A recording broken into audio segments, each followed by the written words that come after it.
బెంగాల్లో జ్యుడిషియల్ అధికారులను నిర్బంధించిన కేసులో లాయర్ మఫక్కురుల్ ఇస్లాంను పోలీసులు అరెస్ట్ చేశారు.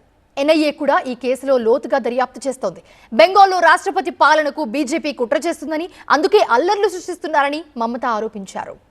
బెంగాల్లో న్యాయాధికారుల నిర్బంధం వ్యవహారం కొత్త మలుపు తిరిగింది. అధికారులను నిర్బంధించిన కేసులో ప్రధాన సూత్రధారి మఫక్కురుల్ ఇస్లాం, అతడి సహాయకుడిని పోలీసులు అరెస్ట్ చేశారు. విదేశాలకు పారిపోయేందుకు బగ్డోగ్రా ఎయిర్పోర్ట్ కు వెళ్లిన సమయంలో అదుపులోకి తీసుకున్నారు. ఇస్లాంపై 3 కేసులు నమోదు చేశారు.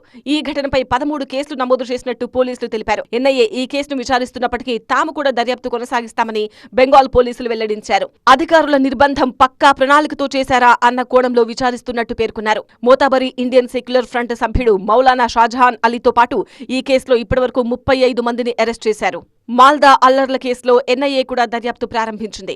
కోల్కతా కార్యాలయం నుంచి ఎన్ఐఏ బృందం మాల్దాకు చేరుకుంది.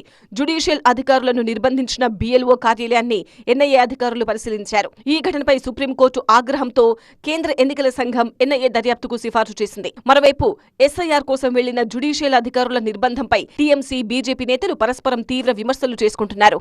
అధికారుల నిర్బంధం ఘటనను ఖండించిన ముఖ్యమంత్రి మమతా బెనర్జీ దీని వెనుక కేంద్ర హోంమంత్రి అమిత్ షా, ఎన్నికల సంఘం కుట్ర ఉందని ఆరోపించారు.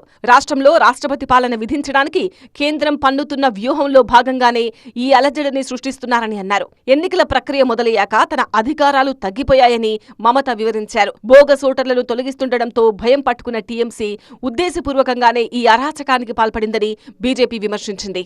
బెంగాల్ మాల్దా జిల్లాలో ఓటర్ల జాబితా సవరణ విధుల్లో ఉన్న 7 జ్యుడిషియల్ అధికారుల నిర్బంధం ఘటన రాష్ట్రాన్ని కుదిపేసింది.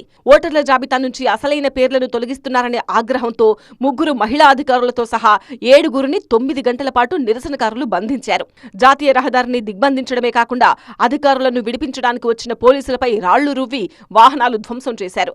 అసెంబ్లీ ఎన్నికలకు మరో 3 వారాల సమయం మాత్రమే ఉండడంతో మాల్దాతో పాటు జల్పైగుడి, కూచ్బెహ్రా, పూర్బా బర్ధమాన్ వంటి జిల్లాల్లో కూడా నిరసనలు మిన్నంటాయి. శాంతి భద్రతలను కాపాడేందుకు ఓటర్ల సవరణ కేంద్రాల దగ్గర భారీగా కేంద్ర బలగాలను మోహరించాలని ఎన్నికల సంఘం నిర్ణయించింది.